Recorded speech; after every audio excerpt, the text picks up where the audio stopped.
Things that are really important in the Bible are repeated several times, usually from different perspectives, so that by comparing the various passages, you get a three-dimensional image rather than just a one-dimensional image of the particular subject. The sacrificial system is obviously a very important aspect of the teaching of the Old Testament because the whole basis of our relationship with God depends on sacrifices of various kinds.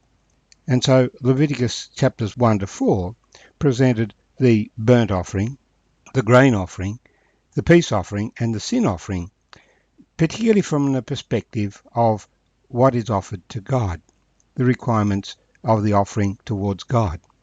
But the following chapters then deal with these same subjects again from the perspective of man and his relationship with fellow man. So we have a discussion of when these various sacrifices are used, how they are applied. And we'll continue that discussion today as we read in Leviticus chapter 7.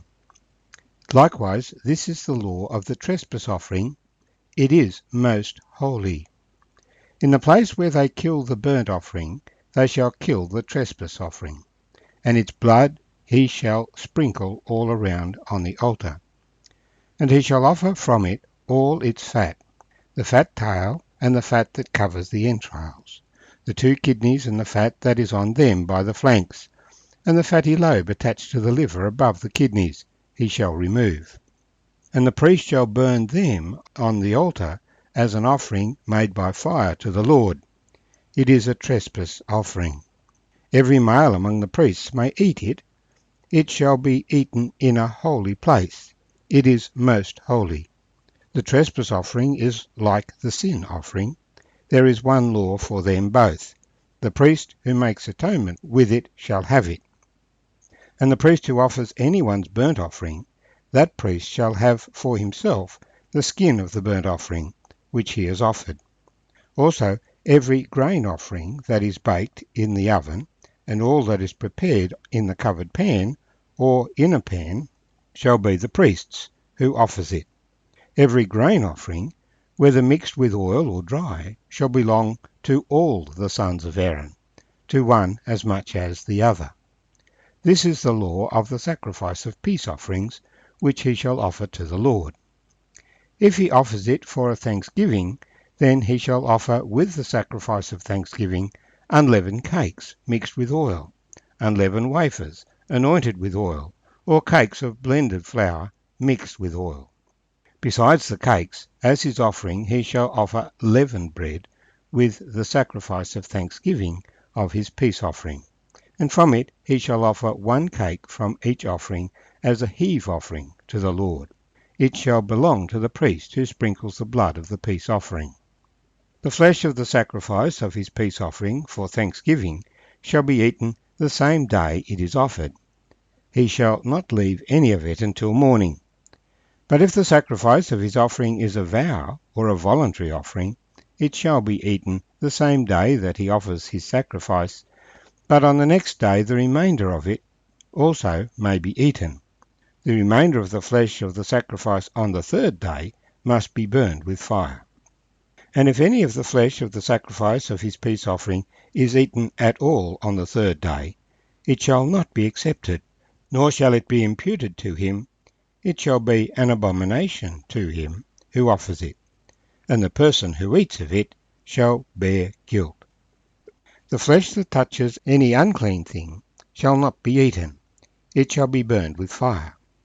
And as for the clean flesh, all who are clean may eat of it. But the person who eats the flesh of the sacrifice of the peace offering that belongs to the Lord while he is unclean, that person shall be cut off from his people. Moreover, the person who touches any unclean thing, such as human uncleanness, an unclean animal, or any abominable unclean thing, and who eats the flesh of the sacrifice of the peace offerings that belongs to the Lord, that person shall be cut off from his people.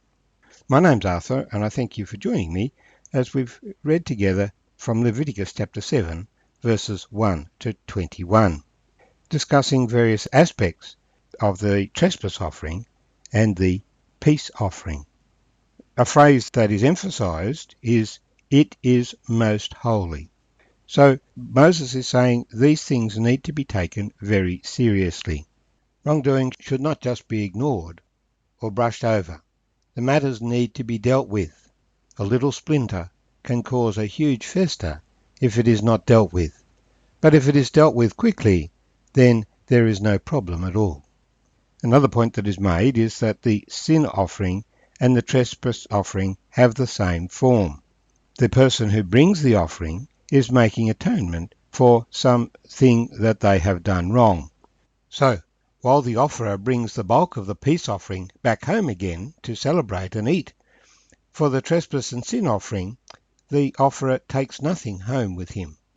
Rather, the priest who makes the offering, the priest who mediates between God and man, is the one who takes home the flesh, after the portion that belongs to the Lord has been offered to the Lord. And in all these offerings, the portion that belongs to the Lord is the blood that is poured out at the base of the altar, and the fat tail, the fat that covers the entrails, the fat on the kidneys, the fat on the livers. These are burned on the altar.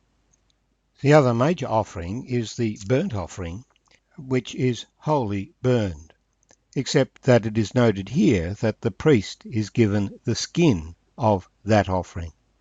Now, in referring to the holiness of the offering, the flesh of that offering goes to the priest who makes the offering, but the flesh of these offerings must be eaten on the day of the offering.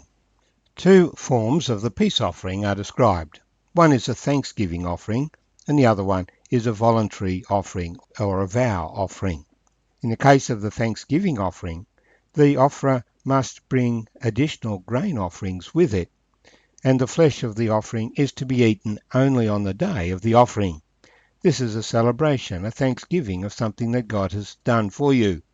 But you can also bring a peace offering for no particular reason other than that you just want to have fellowship with God as a voluntary offering, or because you have made a promise to God to do so. In that case, the offerer can consume the flesh of the offering on the second day, but not on the third day, and any merit from the offering is completely expunged if part of the offering is eaten on the third day. God is concerned in making these rules that he preserve the people from any chance of sickness arising from poor hygiene or lack of safe food handling, which is why there is a strong emphasis on cleanliness. And the essential way of being clean, of course, is to wash. But backing up with that, to avoid contact with things that will defile, like a dead body and human waste and other things that are known to defile. When a person is bringing, though, a thanksgiving offering, he is also to bring with it a grain offering, which goes to the priests. And he may bring a grain offering which has leaven in it, because this grain offering is not burned on the altar, but it is presented as a heave offering. It is lifted up before the Lord, but then taken away for the priests to eat. And in fact, all of the priests who are clean can eat it. It's not just for the priest who makes the sacrifice. And if people follow the rules of the sacrifices, then these things can be done safely without introducing disease. But if they do not follow the rules, then the risk of disease, which we now understand from a microbiological point of view, and so our food system today has a great emphasis on maintaining cleanliness in the food supply, from the abattoir to the plate.